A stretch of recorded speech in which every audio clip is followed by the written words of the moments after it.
What is happening, everyone? Welcome to GBALL Vision. Today we are covering my most carried knives of the past month or so, and we're going to kick this list off with the Concept Fenrir. Such a unique beast. Greg Schaub design, Concept OEM, S35VN on the blade steel. You have this nice coated finish here. You have this unique harpoon drop point, clip point style of blade. Love this thing, and I love the ability to choke up behind that edge with my index finger, but also lock in behind the harpoon with my thumb. It gives you a lot of control and stability. Very well executed from Greg Schaub. You do have unique and well done thumb studs. That front flipper tab is very well executed. Love the combination of dual thumb studs and a good front flipper. Detent is tuned very well. You do have some marbled carbon fiber as your primary onlay, titanium as your secondary onlay, and those two mixed with the gold anodized hardware looks awesome with the coated blade. You do have a titanium pocket clip, little lanyard hole. I wish this knife had a titanium backspacer. Yes, it would have added a little bit of weight, but I will take that weight for that added comfort. And it gives it a little more structure as well. Titanium liners. This thing is built like a tank, executed perfectly, and the design it's unique. I love it, and it's slicey as all hell, pokey as all hell. Love the Fenrir. It's been very popular over the last year for a lot of reasons. Now, I've been forcing myself to carry some slip joints, to carry some fixed blades, to carry some automatics. And one of the slip joints that I've been forcing myself to carry lately is the QSP Hedgehog. And this is a TPK exclusive, and this is housed in a Northwoods leather slip. That satin blade is going to be a fingerprint magnet, so I'll do my best to keep it clean. You have this nice satin finished M390 blade. Love this sheep's foot. The straight edge going to that swooped out point, it still remains to have a pokey style of tip, and this thing is ultra thin at the edge. Blade stock is a little thicker, but it comes down nice and thin. Little sharpening choil there. Titanium handle that has a jigged pattern in it. Neutral handle, so it's very comfortable. The M390 has performed, in all cases very well. Probably not heat treated to the way that we would want. My guess is 58 to 60. If we're lucky, 59 to 61. Hoping for 60, 61, but we'd have to be very lucky in that case. This is a great knife, though, and a great value if you're looking for a more premium slip joint at a fair cost. The QSP Hedgehog from TPK is definitely worth taking a look at. Packed with features at a fantastic price. And definitely take a look at Northwoods. Troy over there, he's an awesome dude. One of the more budget-ended knives that I've been carrying a lot lately is this Besttech Slasher. Now, I overpaid, in my opinion, back when these first came out. I bought one. I paid around 80 bucks for it, which is a little overpriced in my opinion. But nowadays, I think you can get these for around 50, 60 bucks. And if you can nail one of these for around that price tag, then I think you're doing very well. In this one, you're getting a coated D2 blade. Love this sheep's foot blade. You have a little bit of belly going to that tip. Very thin behind the edge. You have dual thumb studs for deployment, and they are very well executed. They are placed in the right spot. Very comfortable to use. Love that Besttech B there. I don't know why they include that logoing when you have the B there. It's lost on me. It would have looked so much better without it, but that is kind of what it is. The micarta is very well finished. That is some good micarta for a more budget-ended knife. Deep carry clip that's recessed with the clip, with the screws as well. G10 backspacer. I like how they mounted the clip more towards the spine. It gives it a little more of a unique look. They did kind of leave out the lefties here. You cannot carry this lefty. They left the show side clean, which I get, but with a crossbar lock, it's an ambidextrous knife. I would have found a way to design this so that the clip slipped in, behind the scale or into the liner on both sides, kind of like a hidden clip. But maybe that adds more to the cost. I don't know about that though. Then the crossbar lock, we get to that. That is very well executed, guys. It's in the upper tier of better crossbar locks that I've experienced. Nice strong spring. The opening is fantastic. The closing is also equally good. It's a fun knife to play with, but it makes a great little EDC utility style knife. They do have a larger version, which I would prefer, but was not out at that time. But if you're not looking for a bigger knife, you're just looking for a pocket knife that's going to be a good EDC and a good utility style knife, this is definitely something to take a look at. With that coating on the D2, you don't have to worry about the corrosion issues as much.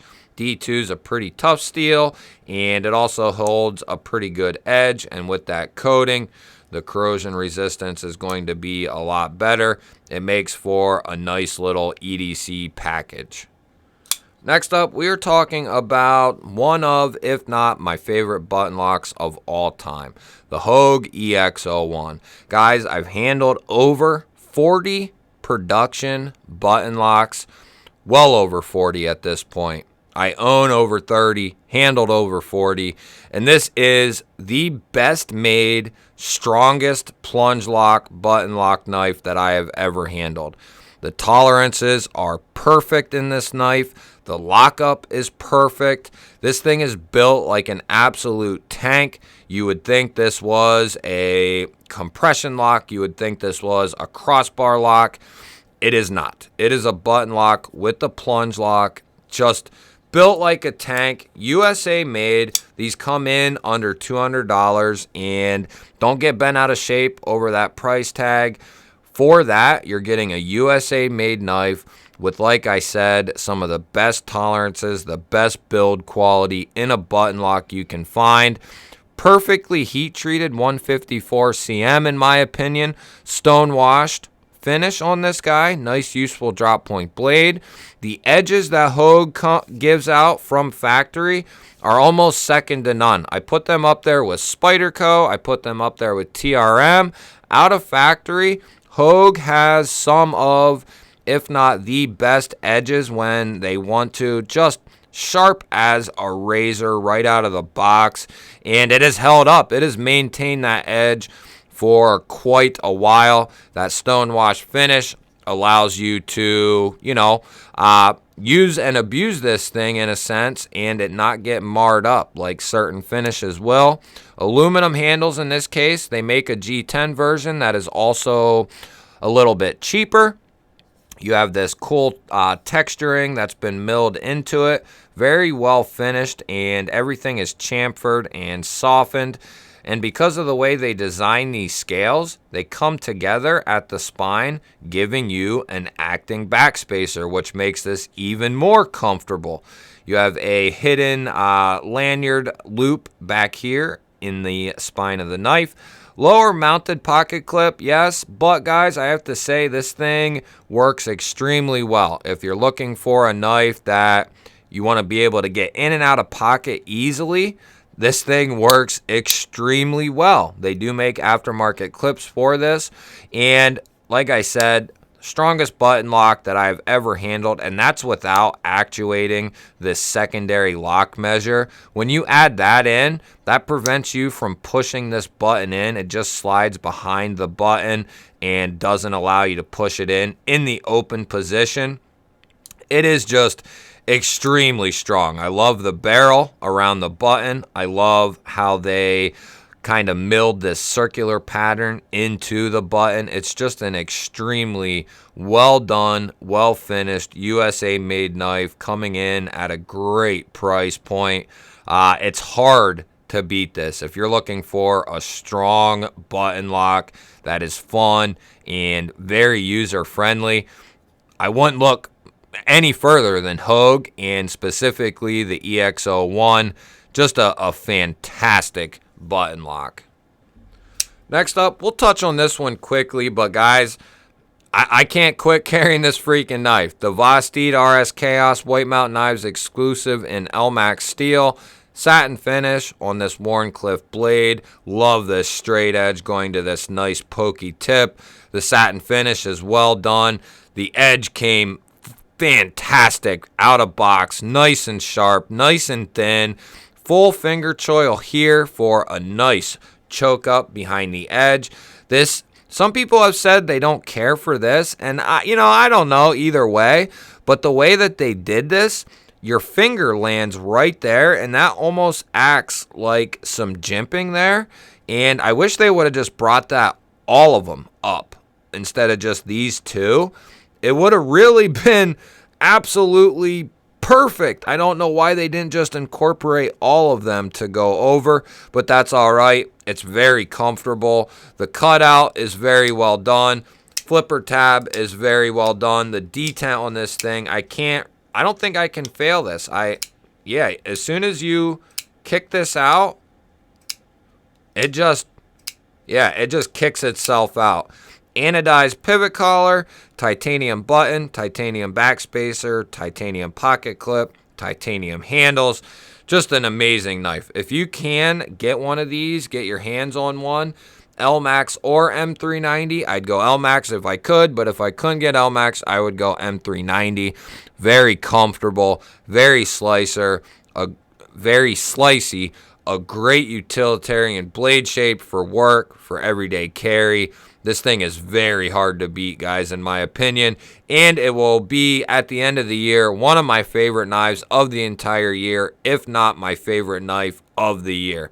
I really like this thing, and it is an ultra useful, ultra fun, tank-like, with that compression lock as far as lockup is concerned, strong as a tank.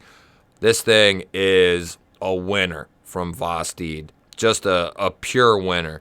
Let me know down in the comments, what are some knives that you've been carrying lately? What are some of your favorites out of that little group there?